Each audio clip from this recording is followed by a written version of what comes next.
A queen vanished before sunrise, and the most powerful alpha king in the realm could do nothing to stop her. Before we continue, where are you watching from? Drop your city or country in the comments below. And if you believe in courage and destiny, hit like and subscribe. These stories remind us, love finds the broken. Now, back to Clara. The royal palace of Black Hollow had never been brighter. Thousands of lanterns glowed along marble corridors. Crimson banners bearing the royal crest hung from every tower. Musicians had arrived from every corner of the northern territories. Servants moved through the halls carrying fresh flowers, polished silver, and final preparations for the ceremony that would change the kingdom forever. In less than 6 hours, Clara Whitmore was supposed to become queen. Every noble family in the realm had gathered behind the palace gates. Every pack leader waited for the moment King Lucian Blackthorn would place the royal crown upon her head. To them, it was a fairy tale. The poor Omega who had risen higher than anyone thought possible. The girl from a forgotten village becoming the most powerful woman in the kingdom. They envied her. Admired her. Whispered about her.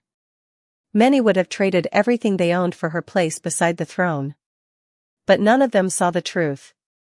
None of them noticed how often Clara stood alone at the palace windows. None of them saw how her smile had slowly become something she wore instead of something she felt. At the far end of the royal residence, hidden beyond layers of silk curtains and golden decorations, Clara sat quietly on the edge of her bed. Moonlight spilled across the wooden floor. A delicate white gown hung nearby, waiting for the ceremony. The crown chosen for her rested inside a glass case. Diamonds sparkled beneath the lantern light. It was beautiful. Priceless. And somehow it felt heavier than chains. Clara stared at it for a long time. Then she looked away.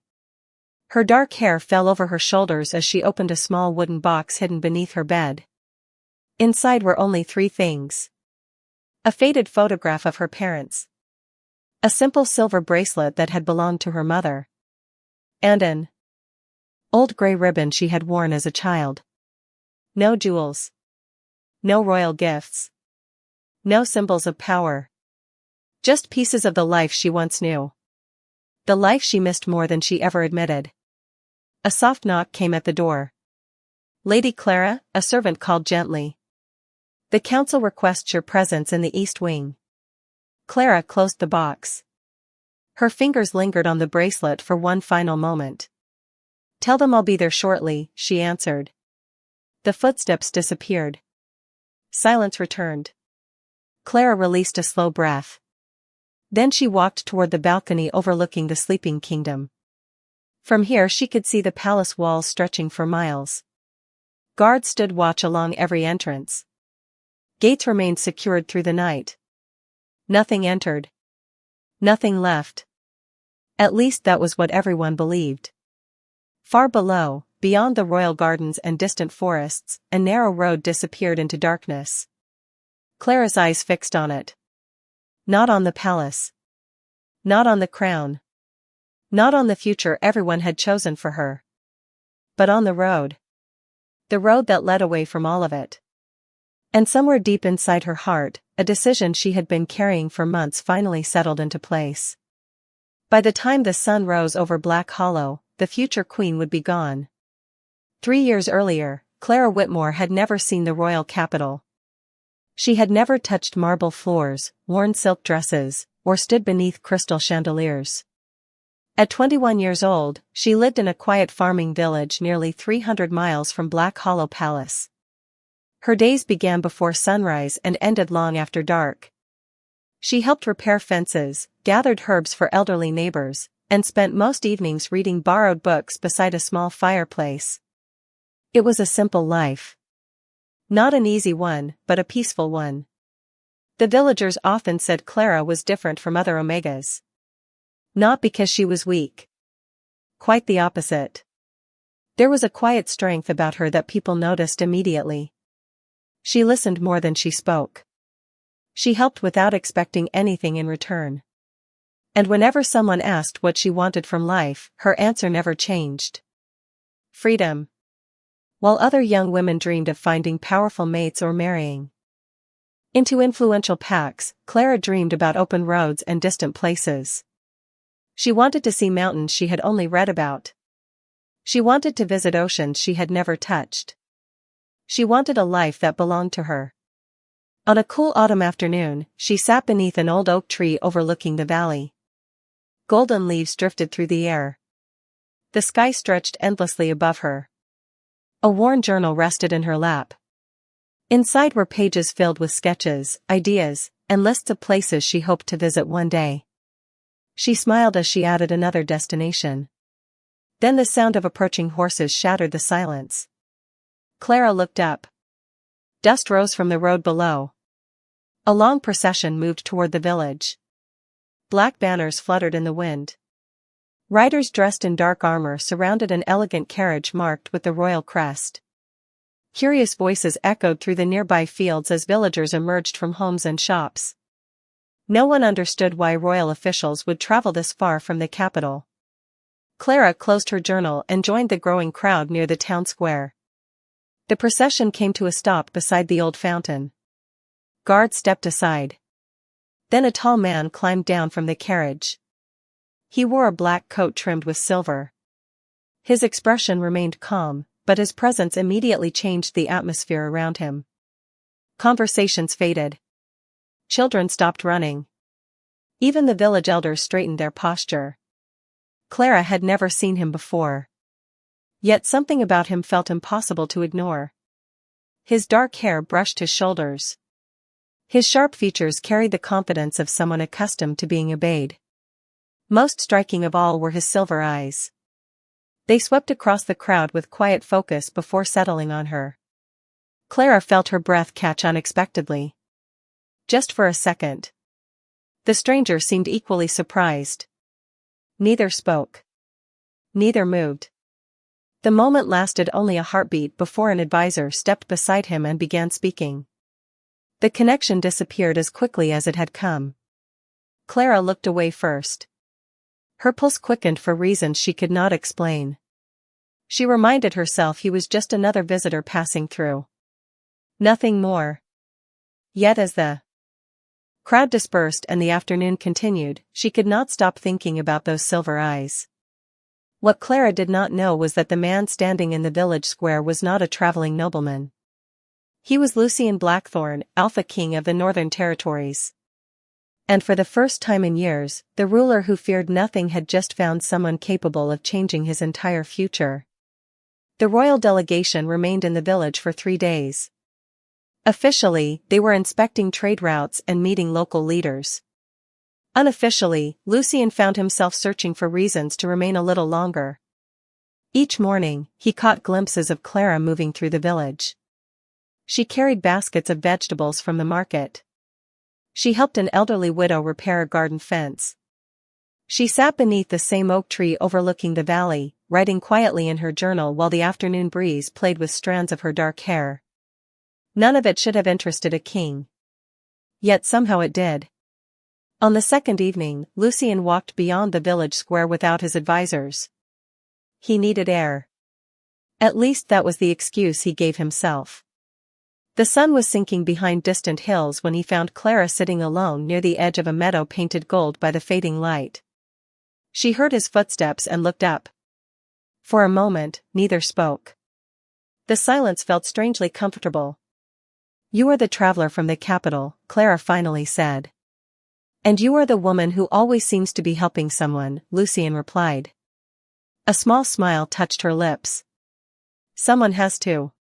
He studied her carefully. There was no fear in her eyes. No attempt to impress him. No calculation. Most people adjusted their behavior around powerful men. Clara did not. "What do you write in that journal?" he asked. Clara glanced down at the worn book resting in her lap. "Dreams." The answer surprised him. "Dreams?" "Places I want to see. Things I want to do." She looked toward the horizon. "There is a whole world beyond this valley." Lucien followed her gaze. "And you want to leave?" "Someday." Her voice softened. I want to wake up and decide where my life goes. I want choices. I think that is the greatest kind of wealth. Something about those words settled deeply inside him. Wealth. He possessed more power than anyone in the kingdom. Yet he could not remember the last time he had truly felt free. Responsibilities surrounded him every hour of every day. Expectations followed him like shadows. For the first time in years, he envied someone else. Clara laughed quietly. That probably sounds foolish. No, Lucien said. It sounds honest. The evening stretched around them. They spoke about books, travel, childhood memories, and places neither had visited. The conversation flowed with surprising ease. Hours passed unnoticed. Eventually the first stars appeared overhead. Clara closed her journal and rose to leave. I should go. Lucien stood as well. For reasons he could not explain, he did not want the evening to end. Will I see you again tomorrow? The question escaped before he could stop it. Clara looked surprised. Then she smiled. Maybe. She turned and began walking toward the village lights. Lucien watched her disappear into the gathering twilight. Behind him, the kingdom waited. Advisors waited. Duties waited. But for the first time in many years, none of those things occupied his thoughts. Instead, he found himself staring at the path Clara had taken, unaware that the dreams she carried inside that simple journal would one day become the very thing standing between them and the future everyone expected them to share. The royal delegation departed 2 days later, but Lucien carried something back to Black Hollow that no advisor could measure and no council could understand. He carried thoughts of Clara Whitmore. Weeks passed. Then months. Yet her face remained in his mind with surprising clarity. He remembered the way she looked toward distant horizons whenever she spoke about freedom. He remembered the quiet confidence in her voice. Most of all, he remembered how she treated him like an ordinary man instead of a king. Back in the capital, life continued as it always had. Meetings filled every morning. Political disputes consumed every afternoon. Formal dinners occupied every evening. Noble families presented daughters they hoped would become queen. Advisors spoke endlessly about alliances, succession, and the future of the kingdom. Lucien listened. He fulfilled every obligation expected of him. But something had changed. Every conversation felt empty compared to those few evenings beneath the open sky of Clara's village. One cold winter morning, nearly 6 months after their first meeting, Lucien made a decision that shocked his entire council. He announced another visit to the Western Territories. Officially, it was to inspect agricultural development projects. Unofficially, it was for one reason alone. Clara. Snow covered the fields when he arrived. The village looked smaller beneath the gray winter clouds. Yet the moment he saw Clara walking through the marketplace, something inside him settled. She looked exactly the same. Simple gray coat. Dark hair. Warm eyes. No jewels. No titles. No desire to impress anyone. Clara stared at him in disbelief. Then she laughed. Do all royal inspections happen twice in the same village? Lucien smiled despite himself. Only the important ones. Over the following weeks, his visits became more frequent. Sometimes they walked through snowy trails outside town. Sometimes they shared coffee at a small family-owned bakery. Sometimes they simply talked for hours. The more time they spent together, the more impossible it became to ignore the connection growing between them. Clara challenged him in ways no one else ever had. She asked questions others were afraid to ask. She disagreed when she thought he was wrong. She made him laugh when the weight of leadership became unbearable. For the first time in years, Lucien felt less like a king and more like himself. Eventually, the truth could no longer remain hidden. One evening as they stood overlooking the valley where they first met, Lucien finally revealed who he really was. Silence followed. Clara stared at him as if trying to decide whether she should laugh or walk away. You are telling me that you are the Alpha King? She asked. I am. She shook her head slowly. I knew something was strange about you. To Lucien's surprise, she smiled. Not because he was king. Not because of power. Not because of status. She smiled. Because he was still the same man she had spent months getting to know. And that mattered more. As winter slowly gave way to spring, their bond deepened. Neither spoke about crowns. Neither spoke about queenship. They spoke about each other. About hopes. About fears. About futures. Yet somewhere in the distance, beyond their growing happiness, the walls of Black Hollow Palace still stood waiting. And although Clara had fallen in love with the man, she had not yet realized what loving a king would eventually cost. The day Clara arrived at Black Hollow Palace, hundreds of people gathered to welcome her. Carriages lined the stone courtyard. Noble families watched from marble balconies. Servants hurried through towering halls preparing rooms that were larger than the entire house where Clara had grown up. Everyone smiled. Everyone bowed. Everyone called her future queen. At first, it felt unreal. Lucien remained by her side whenever his duties allowed. He showed her the royal library, the gardens, and quiet corners of the palace where they could escape the endless attention. During those first months, Clara convinced herself that perhaps she could have both. Perhaps she could love Lucien and still remain the woman she had always been. But slowly, almost invisibly, things began to change. It started with small requests. Advisors suggested different clothing. Etiquette instructors corrected the way she spoke. Royal staff adjusted her daily schedule until every hour belonged to someone else. Then came the public appearances. Ceremonies. Banquets. Meetings. Endless introductions to people whose names she struggled to remember. Everywhere she went, someone watched. Everywhere she turned, someone expected something. Clara told herself it was temporary. She told herself she simply needed time to adjust. Yet the life she once loved seemed to drift farther away with every passing week. She no longer woke up and chose how to spend her day. Others chose for her. She no longer sat beneath oak trees writing about distant adventures. Her journal remained untouched inside a drawer. Dust slowly gathered on its cover. One afternoon, nearly a year after moving to the capital, Clara stood beside a palace window overlooking the city. Below her, thousands of people moved through busy streets. The view was beautiful. Yet she felt strangely trapped. A gentle knock interrupted her thoughts. Lucien entered carrying 2 cups of coffee. The sight immediately softened her expression. He crossed the room and handed one to her. You disappeared from the council luncheon, he said. Clara smiled faintly. I needed a moment. Lucien studied her face. Are you unhappy? The question lingered between them. Clara wanted to answer honestly. She wanted to explain the growing emptiness she could not quite name. She wanted to tell him that some mornings she barely recognized her own life. Instead, she looked into the eyes of the man she loved and said, I am just tired. Relief crossed his features. He kissed her forehead gently. Things will become easier. Clara nodded.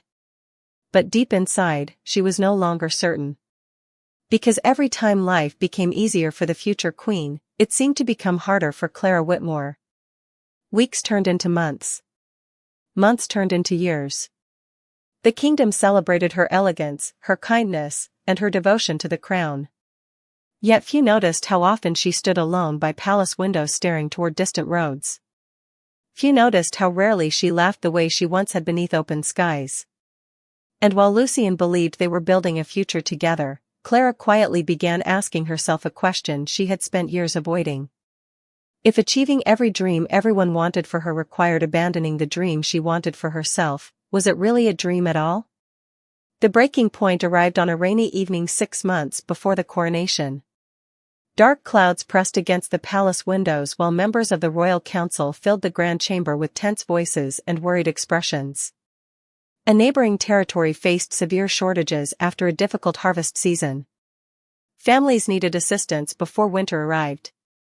Clara had spent weeks speaking with local representatives.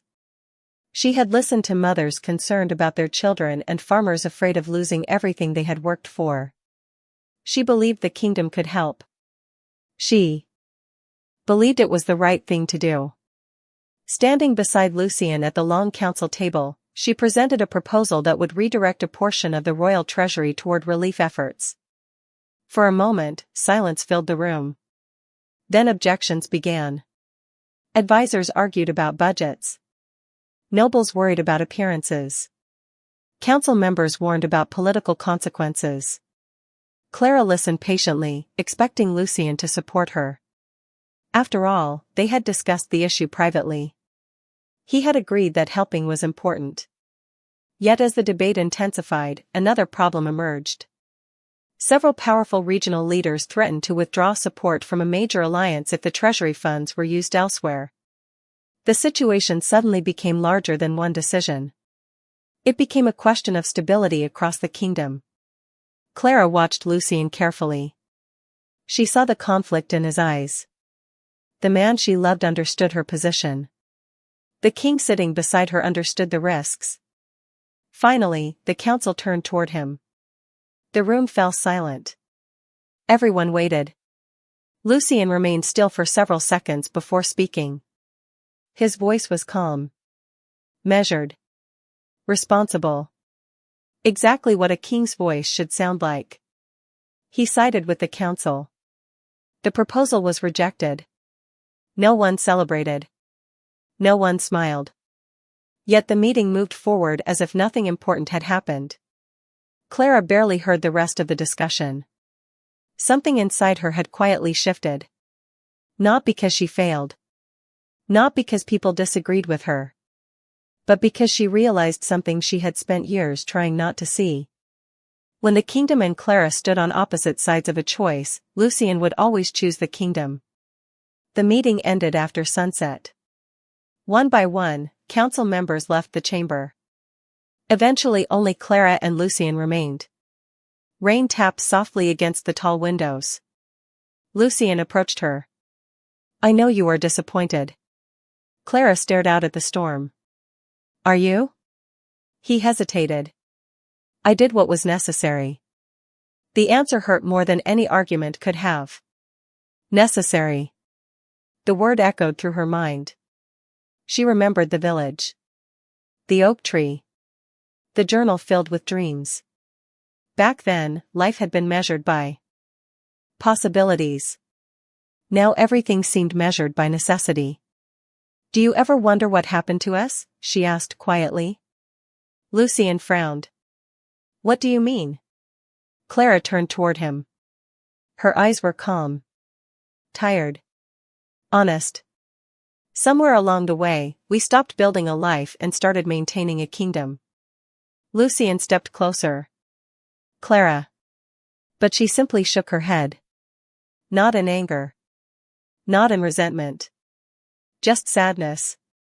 That night, after Lucien fell asleep, Clara sat alone beside the window overlooking the city lights. For hours she watched the rain fall across Black Hollow. Then she opened the old journal she had not touched in years. Between faded sketches and forgotten dreams, she found a sentence written by her younger self. "Freedom is not a place. It is the ability to choose your own path." Clara read those words again and again until dawn approached. And for the first time, she allowed herself to consider a possibility she had never been brave enough to face. What if the life everyone admired was no longer the life she wanted? The decision was made 3 weeks before the coronation. Not in a moment of anger. Not after an argument. Not because Clara stopped loving Lucien. The truth was far more painful. She made the decision because she still loved him. She simply could not continue losing herself in the process. After that night in the council chamber, Clara began paying attention to things she had spent years ignoring. Every hour of her day belonged to schedules created by other people. Every public appearance required approval. Every conversation carried expectations. Even her future had already been planned down to the smallest detail. The realization arrived slowly. Then all at once. One morning, she stood before a mirror while attendants discussed fabrics for the coronation ceremony. They debated colors, jewelry, and royal traditions. Clara listened quietly. Then she looked at her own reflection. The woman staring back wore beautiful clothes and carried the admiration of an entire kingdom. Yet she looked more like a symbol than a person. That afternoon, she returned to her private chambers and opened the wooden box she had kept hidden for years. The silver bracelet. The faded photograph. The gray ribbon. Pieces of a life that still felt more real than the palace around her. She sat beside the window until sunset. Then she began writing. The letter took hours. Several times she stopped. Several times tears blurred the words. She rewrote entire pages. Not because she did not know what to say, but because she wanted to be honest. Lucien deserved honesty. By midnight, the letter was finished. Clara folded it carefully and placed it inside an envelope. She stared at it for a long time. Then she looked around the room. Nearly everything inside had been given to her by the palace. The furniture. The dresses. The jewels. The titles. None of it felt like hers. For the next several days, she prepared quietly. No one noticed. Why would they? The future queen continued attending meetings. She smiled at guests. She participated in ceremonies. Outwardly, nothing changed. Inwardly, everything had already changed. The night before the coronation arrived beneath a sky filled with stars. The palace buzzed with excitement. Musicians rehearsed in distant halls. Noble families filled guest chambers. Across the kingdom, people celebrated the dawn that would bring a new queen. Clara stood alone on her balcony one final time. Far beyond the palace walls, she could see the dark outline of roads stretching toward places unknown. The same roads she had dreamed about as a young woman sitting beneath an oak tree. For the first time in years, her heart felt calm. Not happy. Not certain. But calm. Shortly before sunrise, she dressed in a simple gray traveling outfit. No crown. No royal colors. No symbols of rank. She placed the letter on her bedside table where Lucien would find it. Then she slipped the silver bracelet onto her wrist. The palace remained asleep as she moved through quiet corridors. Every step carried her farther from the future everyone expected. Yet strangely, each step also felt lighter. By the time the first hint of morning appeared along the horizon, Clara Whitmore had already passed beyond the palace gates. Behind her stood the kingdom. Ahead of her stood uncertainty. And for the first time in a very long time, the path belonged entirely to her. Lucien found the letter less than an hour before the coronation ceremony was scheduled to begin. At first, he thought there had been some mistake. He read the first page. Then the second. Then the third. By the time he reached the final line, the room felt unbearably quiet. Clara had not accused him of anything. She had not blamed him. She had not demanded changes or offered ultimatums. That was what made it hurt. Every word carried kindness. Every sentence carried truth. She wrote that she loved him. She wrote that she always would. But she could no longer ignore the person she was becoming. She could not spend the rest of her life wondering what happened to the woman who once dreamed about open roads and distant horizons. When palace staff arrived to escort him to the ceremony, they found him standing motionless beside the window with the letter still in his hand. News spread quickly. The future queen was gone. Advisors panicked. Noble families demanded answers. Council members rushed through corridors trying to contain the growing chaos. Yet none of it mattered to Lucien. For years he had managed every crisis with calm precision. This time was different. The kingdom could wait. Clara could not. By noon he had left the palace. Not with soldiers. Not with royal processions. Not with banners carrying his crest. He traveled with only a single horse and a small pack containing necessities. The farther he rode from Black Hollow, the more clearly he understood something he should have recognized years earlier. Clara had never wanted power. She had chosen him despite his crown, not because of it. Somewhere along the way, he had assumed love alone would be enough to make her happy inside a life she never truly chose. Days turned into weeks. Lucien followed fragments of information across the kingdom. A shopkeeper remembered a kind woman helping unload supplies.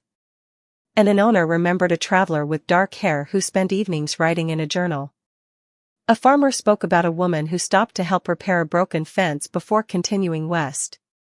Each story sounded like Clara. Each clue carried him farther from the world he had always known.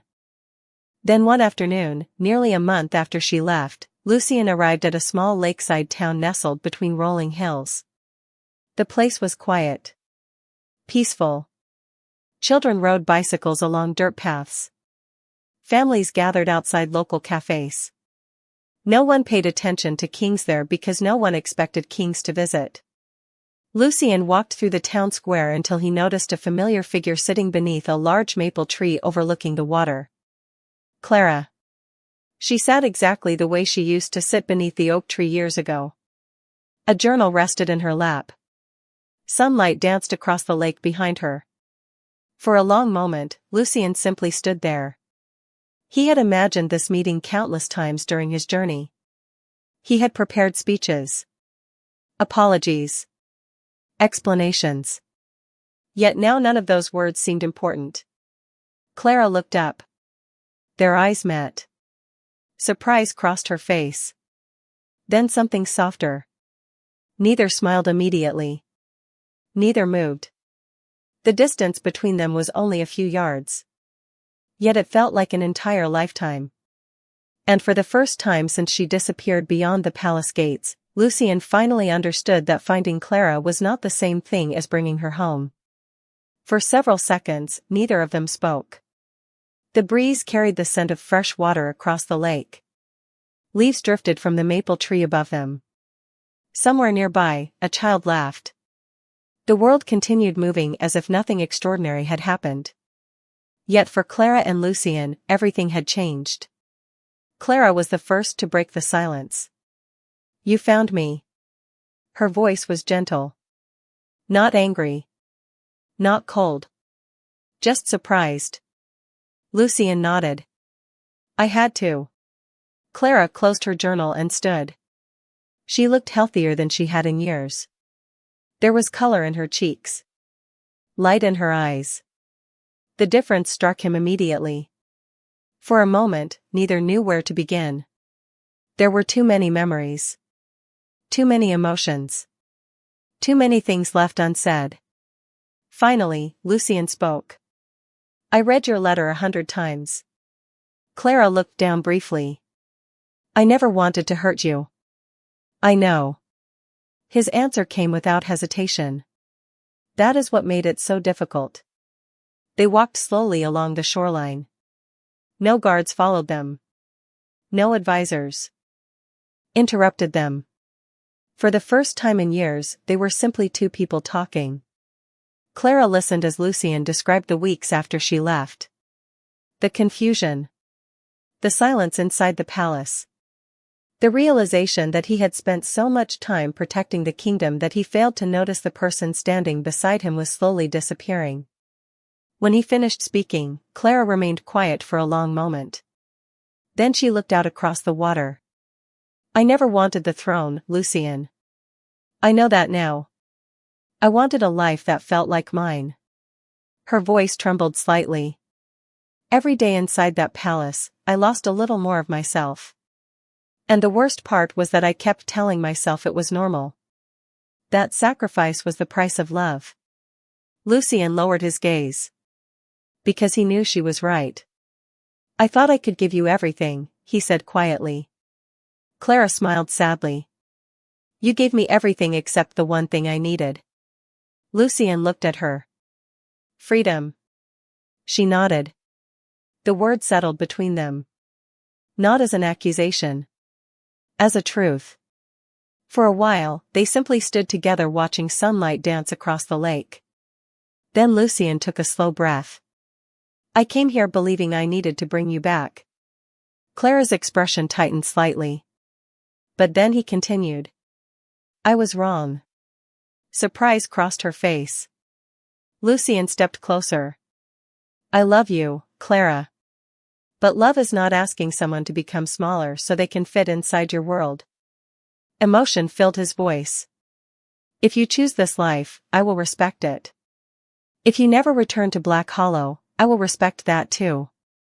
Clara stared at him, unable to speak. For the first time since they met, she saw not the Alpha King. Not the ruler of a kingdom. Just the man who had once sat beside her beneath an oak tree and listened to her dreams. Lucien smiled faintly.